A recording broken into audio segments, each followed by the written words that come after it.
the birth of a genius. In the spring of 1452, in a small village called Vinci, nestled in the hills of Tuscany, Italy, a child was born out of wedlock to a notary named Ser Piero and a peasant woman named Caterina. That child was Leonardo. He would later be known not by a family surname, but simply as da Vinci, meaning from Vinci. From these humble beginnings arose one of the most extraordinary minds in human history. Even as a boy, Leonardo's curiosity was insatiable. He didn't merely look at the world, he studied it, questioned it, tried to understand every mechanism behind every phenomenon. The way birds flew, how water moved, the shapes of leaves, and the mechanics of machines, all of it fascinated him. There was no formal school to contain such a restless mind, but the world itself became his teacher. At age 14, Leonardo moved to Florence, the beating heart of the Renaissance, where art, science, and philosophy flourished. He became an apprentice to Andrea del Verrocchio, one of the leading artists and craftsmen of the time. In Verrocchio's workshop, Leonardo learned not only painting and sculpture, but also metalwork, carpentry, and mechanical engineering. It was here that he began to surpass his master. According to legend, when Leonardo painted an angel so lifelike in one of Verrocchio's commissions, the master was so stunned by the quality that he vowed never to paint again. Whether that story is true or not, it marks the beginning of Leonardo's rise as an artistic force. Yet, even in these early years, Leonardo's interests went far beyond traditional art. He kept notebooks filled with observations, sketches, and questions. Why is the sky blue?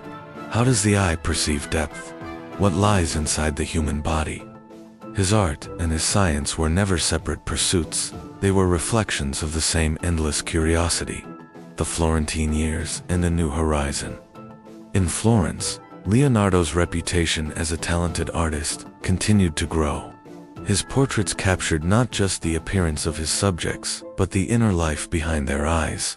His ability to use light and shadow, known as chiaroscuro, gave his paintings a realism that few others could match. Yet, Leonardo never felt fully content. While others celebrated beauty, he pursued truth. He began dissecting animals and, eventually, human corpses to study anatomy, a practice frowned upon, even forbidden, by the church. But to Leonardo, understanding the human body was essential.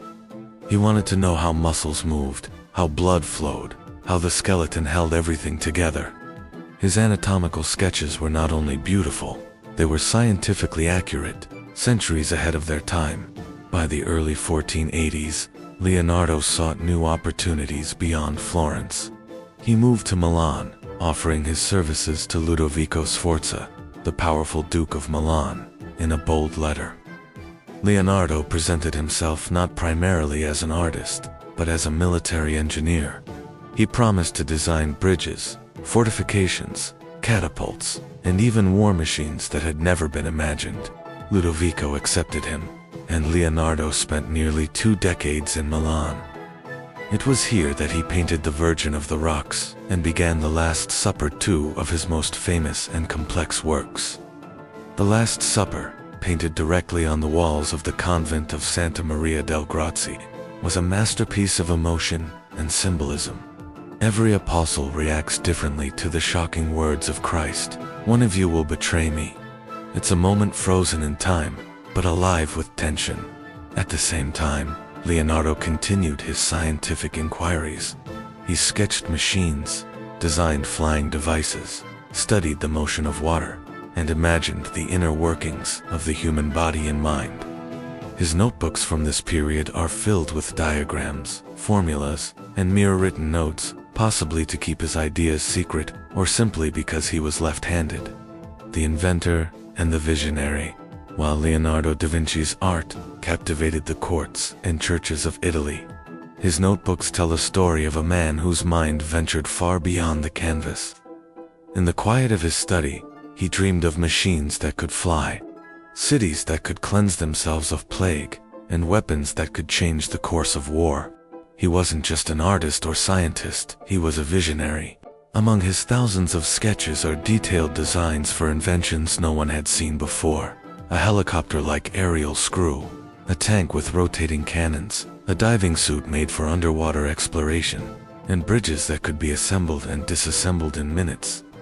Many of these ideas were never built in his time. Technology simply hadn't caught up. But centuries later, engineers would test his designs and find that many of them worked. Leonardo's engineering wasn't limited to war. He devised hydraulic systems to manage rivers and irrigation, conceptualized a mechanical knight that could sit, wave, and even open its mouth, and imagined machines that foreshadowed the bicycle and automobile. He even sketched what looks like an early version of the parachute, but Da Vinci rarely shared his inventions. Most were private studies, left in his notebooks like puzzle pieces waiting to be discovered. One of his most revolutionary works was not a machine, but a man, the Vitruvian Man, inspired by the writings of the ancient Roman architect Vitruvius. Leonardo drew a figure with outstretched limbs inside a square and a circle. The sketch wasn't just about proportion, it symbolized Leonardo's belief that the human body reflected the harmony of the universe itself. Man was the measure of all things. Despite his brilliance, Leonardo often left projects unfinished. He could spend months perfecting a detail, then abandon a commission if something else captured his imagination. Patrons were often frustrated, but his mind moved at a pace the world couldn't match. He wasn't chasing fame, he was chasing understanding, the anatomy of a genius. In Milan, and later in Florence, Leonardo immersed himself in the study of the human body like no one before him. He dissected more than 30 corpses, meticulously documenting muscles, bones, internal organs, and even the human brain. He believed that to paint the human figure accurately, one had to understand its inner workings. But for Leonardo, anatomy wasn't just a tool for art, it was a gateway to understanding life itself. He drew the fetus in the womb, the heart's chambers, the motion of the lungs during breathing. His observations on the spine, the nervous system, and vascular circulation predated discoveries that modern medicine wouldn't confirm for centuries. He also studied the effects of aging on the body, documenting the breakdown of muscle mass and the curvature of bones over time. His anatomical notes, when finally published in the 20th century, stunned the medical world for their precision. Yet Leonardo's curiosity extended far beyond the human body. He observed water, calling it the driving force of nature. He studied how it moved in waves and eddies, how it carved landscapes and nourished life. His hydrodynamic studies led to designs for water-lifting devices, canals, and flood prevention systems. In his eyes, understanding water was key to understanding the earth. Leonardo's notebooks also include studies on optics and light. He experimented with mirrors and lenses, exploring how the eye perceives depth and perspective. These studies informed his art, but also laid the groundwork for scientific principles that would later define physics and vision. In the early 1500s, Leonardo returned to Florence and was commissioned to paint the Battle of Anghiari, a massive mural meant to celebrate Florentine victory. It was to be his grand masterpiece. He began it with great ambition, using a new technique that combined oil and fresco. But the materials failed, the paint dripped, and the project was abandoned. Another unfinished work. Yet, even in failure, Leonardo's sketches from the mural reveal incredible energy and movement. Despite setbacks, his reputation only grew. Younger artists like Raphael and Michelangelo admired his genius, even as they competed with him. Leonardo was no longer just a painter or an engineer, he was a legend. But he remained restless, always chasing the next question, the next mystery. The legacy of the Renaissance man. In the final decade of his life, Leonardo da Vinci was invited to France by King Francis I. The king, a lover of the arts and admirer of Leonardo, offered him residence at the Château du Clos-Luz, near the royal palace in Amboise. There, Leonardo was given the title Premier, Painter, Engineer, and Architect to the king. It was a role of honor more than duty, allowing him the freedom to continue working on his studies and designs in peace. Leonardo brought with him some of his most treasured works, including the Mona Lisa, which would remain in France permanently. Though his health had begun to decline, his mind remained sharp. He continued drawing, writing, and dreaming, even as his body grew frail. In 1519, at the age of 67, Leonardo da Vinci passed away in his home, reportedly in the presence of King Francis himself. What he left behind was astonishing. Thousands of pages of notes, illustrations, blueprints, and theories. Less than 24 completed paintings.